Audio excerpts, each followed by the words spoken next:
अस्सलाम वालेकुम, welcome to the शेर अमान ला क्लासेस। दोस्तों, आज दोबारा हम अपने लेक्चर का आगाज़ करते हैं और आज इस क्लास में जिस टॉपिक को मैं आप लोगों के साथ डिस्कस करता हूँ ये EUBI से रिलेटेड है, यानी employees old age benefit institutions. दोस्तों, इससे पहले मैं पेंशन के ऊपर एक डिटेल लेक्चर डिलीवर कर चुका हूँ और जिसमें मैंने सरकारी मुलाजिमीन और वो मुलाजिमीन जो प्राइवेट इदारों में काम करते हैं उनके पेंशन के बारे में डिटेल के साथ लेक्चर डिलीवर कर चुका हूं और उसका जो कानून है वो भी मैं आप लोगों के साथ शेयर कर चुका हूं। आज जो हमारा टॉपिक है ये EUBI से रिलेटेड है, यानी वो मुलाजिमीन जो किसी प्राइवेट इदारे में काम करते हैं तो उनकी जो पेंशन है उनको पेंशन किस तरह मिलेगी और उसके क्या रूल्स है, ये चीज़ें हम डिस्कस करेंगे आज के इस क्लास में। दोस्तों, EUBI एक इदारा है और ये एक सरकारी इदारा है और ये बाकायदा एक एक्ट के तहत कायम किया गया है जिसको EUBI एक्ट 1976 कहा जाता है। दोस्तों, जब पाकिस्तान में जुल्फ़िकार अली भुट्टो की हुकूमत थी और पाकिस्तान पीपल्स पार्टी का एक नारा था रोटी कपड़ा मकान, तो उस मकसद के तकमील के लिए 1976 में ये एक्ट पार्लियामेंट से पास कराया गया था और इसके बाद इस एक्ट के परसुएंस में बाकायदा ये इदारा EUBI कायम हुआ है जो कि एक फ़ाल इदारा है और इसमें हर हुकूमत ने कोशिश की है कि इस इदारे को मज़बूत से मज़बूत बनाया जाए। हाल ही में पाकिस्तान तहरीक इंसाफ ने जो प्राइवेट इदारों में काम करते हैं, यानी वो मुलाजिमीन जो EUBI के तहत रजिस्टर्ड है और जिनको हम EUBI के पेंशनर बोलते हैं, उनके लिए कम से कम जो उनकी कम से कम पेंशन है उसको 6,500 से बढ़ाकर 8,500 कर दी गई है और इसमें 20% जर्नली इजाफा किया गया है। ये कम से कम है, जो मैंने बता दिया कि ये कम से कम अमाउंट है 8,500 और इसका इतलाक़ जो है ये तो जुलाई में ये हुकूमत ने ये नोटिफिकेशन जारी किया है 2020 में, लेकिन इसका इतलाक़ जो है वो 1 जनवरी 2020 से है और इसमें बाकायदा जो बकायाजात है वो भी पेंशनर्स को EUBI पेंशनर्स को मिलेंगे। दोस्तों, दुनिया में बहुत कम ऐसे ममालिक हैं कि जहाँ पे सरकारी मुलाजिमीन के अलावा प्राइवेट मुलाजिमीन को भी पेंशन के मद में पैसे मिलते हैं और पाकिस्तानी लोग बहुत ज़्यादा लकी है कि पाकिस्तान में एक ऐसा इदारा मौजूद है और ऐसा कानून मौजूद है जिसमें प्राइवेट इदारों में काम करने वाले लोगों को भी पेंशन मिलती है। और इस वक्त पाकिस्तान में 80 लाख से ज़्यादा ऐसे लोग हैं जो EUBI के साथ रजिस्टर्ड हैं और उनको बाकायदा हुकूमत पेंशन के मद में पैसे देते हैं और हर साल तकरीबन हर साल बजट में जब पेंशन में या सैलरीज़ में इजाफ़ा हो जाता है तो EUBI के पेंशन में भी इजाफ़ा किया जाता है। दोस्तों, पेंशन के जो रूल्स हैं 2006, ये एक कानून है पेंशन रूल्स 2006 और ये जो रूल्स है ये EUBI पेंशन पे भी एप्लीकेबल है और सरकारी मुलाजिमीन के पेंशन पे भी एप्लीकेबल है। और पेंशन का जो जर्नल कानून है वो इस तरह है कि वो दोनों के लिए बराबर है, यानी पेंशन एक तरका भी है जिसके बारे में मैं एक डिटेल के साथ एक लेक्चर ऑलरेडी डिलीवर कर चुका हूँ, तो आप लोग उस लेक्चर को भी वॉच करें, देखें और इसमें मैंने सारी चीज़ें डिस्कस की हैं। पेंशन एक तरका भी है, मतलब अगर कोई शख्स फौत हो जाए तो चाहे EUBI की पेंशन हो या सरकारी पेंशन हो वो उसके वरसा को भी मिलती रहेगी और जिसका वो तरीक़ाकार जो है वो मैं अपनी प्रीवियस लेक्चर में डिटेल के साथ डिस्कस कर चुका हूँ। दोस्तों, EUBI एक इदारा है जिस तरह मैंने आप लोगों को बता दिया और इस इदारे का काम ये है कि ये तमाम उन लोगों को रजिस्टर्ड करे जो किसी प्राइवेट जगह पे या किसी प्राइवेट इदारे में काम करते हैं। इवन अगर 5 अफराद किसी शख्स के साथ काम करते हैं और वो बाकायदा उनको पेमेंट करता है सैलरी के मद में, तो वो अफराद भी इस इदारे के ज़मरे में आते हैं और उसकी ये इदारा पाबंद है कि उन लोगों की भी रजिस्ट्रेशन करें। और इसका तरीक़ाकार ये है कि जो इदारा है वो कंट्रीब्यूशन करेगी। कंट्रीब्यूशन क्या है कि कंट्रीब्यूशन इस तरह है कि जो मुलाजिम उन्होंने रखे हैं उनकी सैलरी से कटौती होती है, और वो कटौती 5% उनके सैलरी से कटौती होती है। और वो कटौती जब वो करते हैं तो ये पैसे यूबीआई के फंड्स में जाते हैं, और साथ साथ हर साल जो गवर्नमेंट ग्रांट्स देती रहती है यूबीआई के लिए बजट में, तो वो फंड्स भी इसमें आ जाते हैं, और फिर ये यहाँ से उनका जो फंड्स है ये एलोकेट हो जाता है, और फिर ये जो यूबीआई के पेंशनर्स हैं उनको ये रकम मिलती है। और ना सिर्फ ये कि ये मंथली वो पेंशन है, बल्कि रिटायरमेंट पे ग्रेजुएटी की सूरत में भी लम सम अमाउंट भी मिल जाती हैं। तो ये बहुत ज़्यादा इम्पोर्टेंट पॉइंट है। इसके अलावा यूबीआई का काम ये सिर्फ नहीं है कि सिर्फ ये लोगों को पेंशन दे।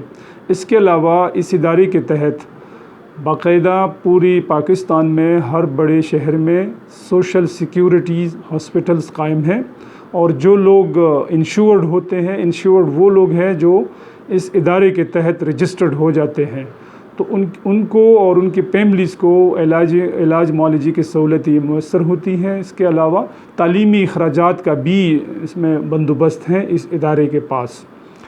तो अगर आप सरकारी मुलाजिम नहीं हैं और किसी प्राइवेट इदारे में आप काम करते हैं और अभी तक आप रजिस्टर्ड नहीं हैं, तो आप इस इदारे से अपने आप को रजिस्टर्ड करें। बेसिकली जो लोग प्राइवेट इदारों में काम करते हैं उसको एम्प्लॉइज़ बोलते हैं कानून के तहत, जो 1976 का एक्ट है, और जो इदारा है उसको एम्प्लॉयर कहा जाता है। ज़रूरी नहीं है कि ये कोई इदारा हो। ऑलरेडी मैंने आपको बता दिया है कि अगर कोई ऐसा शख्स है जिसने प्राइवेट मुलाजिमीन रखे हैं, वो भी एम्प्लॉयर के ज़मरे में आएगा, और अगर वो ख़ुद उन मुलाजिमीन को रजिस्टर करना चाहे तो वो जाके उस मुलाजिमीन को रजिस्टर्ड करवा सकता है। और इसके अलावा अगर मुलाजिमीन में से कोई मुलाजिम ख़ुद जाए और वो अपना वो सैलरी स्लिप वगैरह दिखाए कि मैं मुलाजिम हूँ किसी प्राइवेट स्कूल में या मतलब मिल में या किसी फैक्ट्री में, ये मेरी सैलरी स्लिप है, तो उस स्लिप की बुनियाद पर भी उस बंदी की रजिस्ट्रेशन हो जाएगी। और ये यूबीआई जो है इसका सदर दफ्तर कराची में है। इसके अलावा पूरे पाकिस्तान में रीजनल ऑफिसेज़ हैं और हर बड़े शहर में इसका दफ्तर कायम है, तो आप आराम के साथ उधर जाके अपने रजिस्ट्रेशन करवा सकते हैं। फिर इसमें यह है कि कम से कम जो क्वालिफाइंग एज है यूबीआई पेंशन के लिए वो 15 साल है। यानी अगर कोई शख्स किसी प्राइवेट इदारे में काम करता है और जिसने 15 साल काम किया हो तो वो अहल है यूबीआई पेंशन के लिए। और अगर वो मर्द है तो मर्द के लिए एज ऑफ सुपरन्यूवेशन, मतलब रिटायरमेंट की जो एज है वो 60 साल है। जब वो 60 साल की उम्र पे पहुंचता है तो इसके बाद यूबीआई की तरफ से उनको पेंशन की रकम मिलेगी। और इसी तरह अगर वो औरत है, मतलब वो खातून है, तो ख़ातून के लिए एज लिमिट कम है, वो 55 साल है। तो जब वो 55 साल के ऊपर पहुंचती है तो उनको भी ये रकम मिलती रहेगी। और इसमें ये भी है कि परस करे एक बंदा किसी प्राइवेट इदारे में, एक स्कूल में वो टीचर है, मुलाजिम है, परस करे 3 साल मुलाजिम रहा, लेकिन उस इदारे ने उसकी वो यूबीआई में वो कराई है या उसने ख़ुद कराई अपनी रजिस्ट्रेशन। इसके बाद वो मुलाजिमत छोड़कर किसी और स्कूल में या किसी और जगह जाता है और वहाँ से अपनी सर्विस को कंटिन्यू करता है, तब भी इसके ऊपर ये रूल्स लागू हैं। सिर्फ इसमें यह है कि यूबीआई को इन्फॉर्म करना पड़ता है और रजिस्ट्रेशन सेम होती है। इसके अलावा इसमें इस कानून में ये भी है कि अगर कोई मुलाजिम जो कि प्राइवेट मुलाजिम है, दौरानी मुलाजिम वो फोत हो जाए और 3 साल तक वो उसके इदारे ने उसकी कंट्रीब्यूशन की है या 3 साल से वो रजिस्टर्ड है, ख़ुद उसने कंट्रीब्यूशन की है, तो अगर 3 साल का अरसा उसने पूरा किया है तो वो यूबीआई पेंशन के लिए अहल है और बाकायदा उनकी पेंशन शुरू हो जाएगी उसकी फैमिली को। इसी तरह अगर कोई मुलाजिम डिसेबल है या माजूर है और वो अपने काम को जारी नहीं रख सकता है किसी इदारे में, और वो बाकायदा कंट्रीब्यूशन करता रहा है, या वो ख़ुद या उसके जो एम्प्लॉयर हैं, और 5 साल उसकी कंट्रीब्यूशन हो चुकी हैं, तो फिर भी वो अहल है पेंशन के लिए। तो 5 साल इसके लिए वो एज लिमिट है। दोस्तों, ये जो UBI है, ये जिस तरह मैंने बता दिया कि एक मजबूत इदारा है, और ये लेबर लॉज इसके ऊपर एप्लीकेबल है। इसके अलावा 1976 का एक एक्ट भी है, सिविल पेंशन एक्ट है, वो इसके ऊपर भी एप्लीकेबल है। पेंशन एक्ट 1976 वो भी इसके ऊपर एप्लीकेबल है। और ये एक इदारा है, जिस तरह मैंने बता दिया कि एक मजबूत इदारा है पाकिस्तान में, और जितने भी लेबर लॉज है वो UBI के ऊपर एप्लीकेबल है। जिस तरह हमारा इंडस्ट्रियल रिलेशन एक्ट है 2012, ये भी इसके ऊपर एप्लीकेबल है। वर्कमेंस कंपनसेशन एक्ट 1923 है। इसके बाद पेमेंट ऑफ वेजेस एक्ट 1936 है, और स्टैंडिंग ऑर्डर ऑर्डिनेंस 1968 है। तो ये तमाम लॉज हैं लेबर से रिलेटेड, ये एप्लीकेबल है UBI के ऊपर और इस इदारे के ऊपर। और इसके अलावा मैनुअल ऑफ लेबर लॉज है, आप मैनुअल ऑफ लेबर लॉज को भी पढ़ें। उसमें लेबर के हवाले से जो वो लोग जो किसी प्राइवेट इदारे में काम करते हैं, आप लोगों को इसके बारे में काफ़ी मालूमात मिलेंगे। और पाकिस्तान में जो लोग किसी प्राइवेट इदारे में काम करते हैं उसको एम्प्लॉइज़ भी बोलते हैं, और उनके ऊपर जो लॉज एप्लीकेबल हैं, जो कवानीन उनके ऊपर एप्लीकेबल है, उसको हम लेबर लॉज बोलते हैं। और बाकायदा मैंने बता दिया कि एक किताब है जिसको मैनुअल ऑफ लेबर लॉज कहा जाता है, उसमें वो तमाम डिटेल्स मौजूद हैं।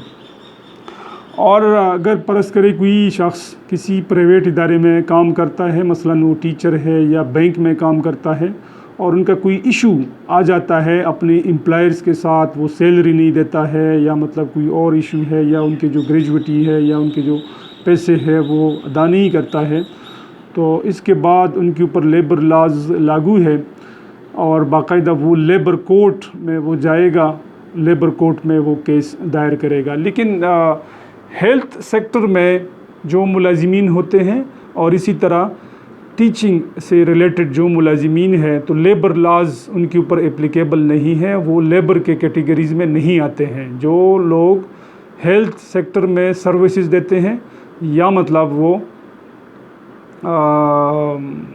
वो स्कूल्स वगैरह में है, प्राइवेट स्कूल में, तो उनके ऊपर लेबर लॉज एप्लीकेबल नहीं है। फिर वो हमारा जो सिविल कानून है, वो इस्तिक़रार हक़ और इस तरह के मुख्तलिफ़ दावजात दायर कर सकते हैं, वो सिविल अदालतों में जाएंगी। मतलब 3 कैटेगरीज़ है। एक ये कि अगर सरकारी मुलाजिम है तो सरकारी मुलाजिम के लिए सर्विस ट्रिब्यूनल्स कायम है, फेडरल लेवल पे भी और प्रोविंशियल लेवल पे भी। इसके अलावा जो दूसरे मुलाजिमीन है, बैंकों में जो मुलाजिमत करते हैं, फैक्ट्रीज़ में, या जो मुलाजिमीन है असातिज़ा, टीचर्स और हेल्थ डिपार्टमेंट के लोगों को छोड़कर, तो वो जो है लेबर कोर्ट्स में जाएंगे। लेबर कोर्ट्स कायम हैं पूरे पाकिस्तान में, उनका वो लेबर कोर्ट्स हैं। और इसी तरह जो टीचर्स है या हेल्थ डिपार्टमेंट से रिलेटेड जो लोग हैं, वो सिविल कोर्ट में जाएंगे अगर वो उनके कोई मुकदमात वगैरह हो और कोई इश्यूज़ है, तो वो उधर इनके पास ये इख्तियार है कि वो मुकदमा दायर कर सकते हैं। दोस्तों, इसमें ये भी है कि लेबर कोर्ट्स जिस तरह मैंने बता दिया कि पूरे पाकिस्तान में कायम है, और हर ज़िले में एक लेबर अदालत मौजूद होती है। और लेबर अदालत के जो जज है वो डिस्ट्रिक्ट एंड सेशन जज के लेवल के जज होते हैं, और बाकायदा लेबर कोर्ट्स में लोग जाते हैं, वहाँ पे पिटीशन को दायर करते हैं। और इसके बाद अगर उनके कोई इश्यूज़ है, किसी मुलाजिम को सर्विस से निकाला गया है, या मतलब उनके जो एम्प्लॉयर है वो पेमेंट अदा नहीं करता है, या सैलरी ड्यूज़ है, तो इसके हवाले से ये लेबर कोर्ट का काम है कि वो उस मैटर को रिसॉल्व करे, और वहाँ पे डिस्ट्रिक्ट एंड सेशन जज लेवल के जजेस बैठते हैं, वो डिसीशन लेते हैं। तो ये लेबर कोर्ट्स भी हमारे मुल्क में मौजूद है, और लेबर लॉज वहाँ पे एप्लीकेबल है। तो दोस्तों, ये टॉपिक मैंने आप लोगों के साथ इसलिए शेयर किया कि आपको अपने हुकूक़ का पता चल जाए कि हमारे क्या हुकूक़ है, ख़ासकर वो लोग जो प्राइवेट इदारों में काम करते हैं। और पाकिस्तान में ये बहुत बड़ी बदकिस्मती की बात है कि बहुत से लोगों को अभी भी ये इल्म नहीं है और लोग इसमें इंटरेस्ट भी नहीं लेते हैं। तो आप लोगों को इंटरेस्ट लेना चाहिए और अपने हुकूक़ के लिए मतलब आप लोग तगो-दो करें। अगर आप लोगों को मेरी ये वीडियो पसंद आई है तो इसको लाइक भी करें और मेरा चैनल भी सब्सक्राइब करें। Thank you so much. अल्लाह हाफ़िज़।